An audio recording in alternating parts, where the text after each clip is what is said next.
Halo semua, salam sejahtera Malaysia, tuan-tuan dan puan yang amat dihormati. Terdapat satu lagi isu hangat hari ini yang saya dapat daripada sebuah sumber ataupun maklumat yang saya dapat hari ini, di mana dikatakan polis telah menahan pengguna media sosial yang didakwa ugut Menteri Pendidikan. Nah, sudah pasti ini satu amaran kepada ramai orang. Tidak kira siapapun juga, rakyat biasa, netizen, pemimpin politik, ahli politik, dan siapapun juga yang melakukan benda ini ataupun perkara ini sudah pasti akan dikenakan tindakan undang-undang. Satu artikel dari Malaysia Kini, polis tahan pengguna media sosial, didakwa ugut Menteri Pendidikan. Seorang lelaki ditahan bagi membantu siasatan berhubung hantaran di media sosial yang mengandungi kenyataan berbaur ugutan jenayah terhadap Menteri Pendidikan Fadlina Sidek.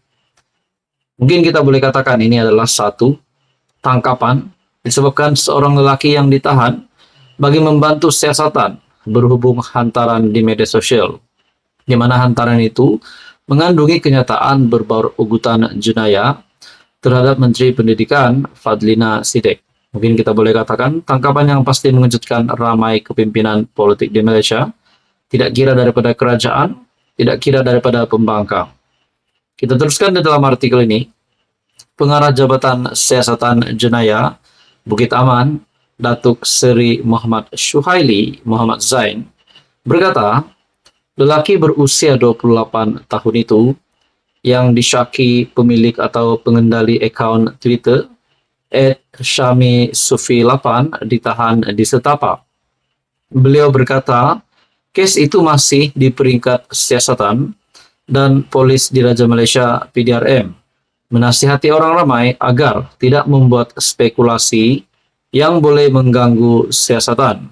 Dan setakat ini terdapat 4 laporan polis diterima berhubung isu yang sama. PDRM turut mengingatkan orang ramai agar cakna serta prihatin terhadap isu-isu sensitif terutama yang melibatkan keselamatan dan kegentaran awam ketika menggunakan media sosial, menurutnya dalam kenyataan. Dalam pada itu, Muhammad Syuhaili berkata, suspek telah direman selama 3 hari, bermula hari ini dan kes disiasat mengikut Seksyen 507 Kanun Keseksaan, serta Seksyen 233 Akta Komunikasi dan Multimedia 1998. Artikel ini diterbitkan pada 4 November 2023 yang bertajuk Polis Tahan Pengguna Media Sosial Didakwa Ugut Menteri Pendidikan. Apa komen Anda? Teruskan bersama di dalam channel ini untuk info yang seterusnya. Halo semua, salam sejahtera Malaysia. Selamat datang ke channel Fels Lifestyle. Nah, perkongsian hari ini adalah berkaitan dengan nama 2 bekas Perdana Menteri, yaitu Tan Sri Muhyiddin Yassin dan juga Datuk Seri Najib Razak. Dalam satu artikel ada menyebut berkaitan dengan membuka lembaran baru untuk 2 bekas Perdana Menteri ini untuk menjalankan satu lagi kerjasama yang padu untuk rakyat, untuk Malaysia. Nah, di dalam sebuah artikel yang bertajuk Penyokong Bosku Mahu Najib Muhyiddin Kembali Bersatu.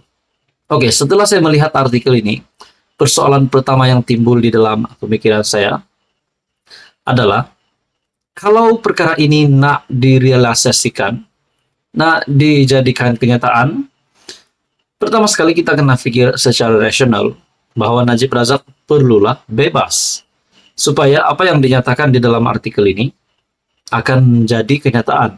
Sekiranya Najib Razak juga mahu menjalinkan hubungan kerjasama bersama dengan Muhyiddin Yassin.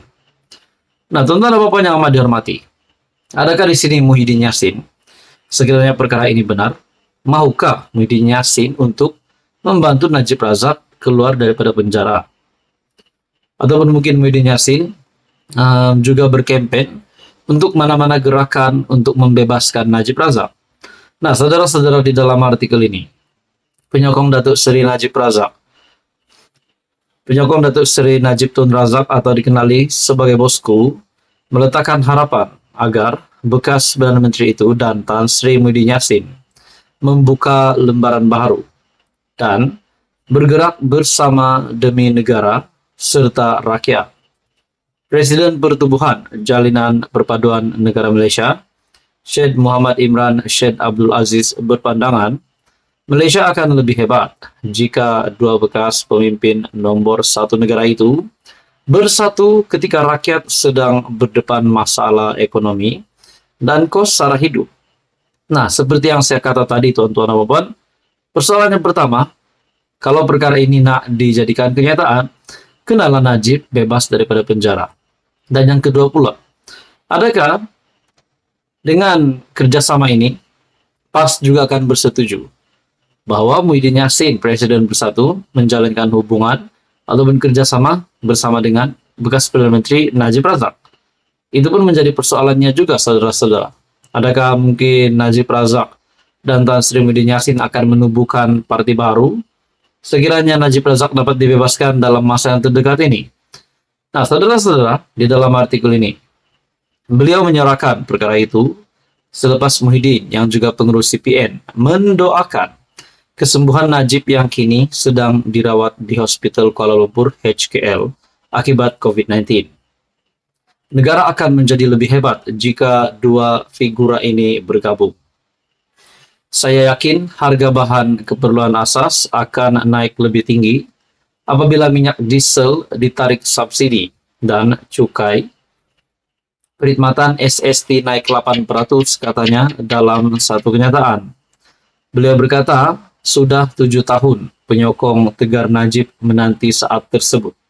Dan akhirnya ia terlerai selepas Muhyiddin secara terbuka mendoakan Najib. Dalam pada itu, Ketua Cawangan UMNO Kampung Melayu Batu Caves Selatan itu yakin UMNO akan kembali kukuh selain Najib berada semula di arena politik tanah air sekiranya bersama dengan Perikatan Nasional. Kita tunggu pada PRU akan datang. Tetapi momentum harus kita mainkan. Kepada GPS dan GRS, percayalah kita akan gambling tenaga untuk bersama PN. Ayo kita ke sana, jangan tunggu lagi. Ingatlah, berpeganglah. Pada Jumat, Muhyiddin buat pertama kali secara terbuka bertanya kabar dan mendoakan kesehatan Najib, yang kini disahkan positif COVID-19. Kemas kini yang dimuat naik ahli Parlimen Pago itu menerima pelbagai reaksi positif daripada pengikut-pengikut laman sosialnya. Keretakan hubungan antara Presiden Parti Pribumi Bersatu dengan Najib bukan lagi rahasia umum, terutamanya selepas beliau memilih untuk melawan bekas bosnya itu melalui pendedahan isu berkaitan 1MDB. Rentetan daripada itu, pada 2015 Muhyiddin terpaksa membayar harga mahal apabila disingkirkan daripada jawatannya ketika itu sebagai timbalan Perdana Menteri dan timbalan Presiden UMNO.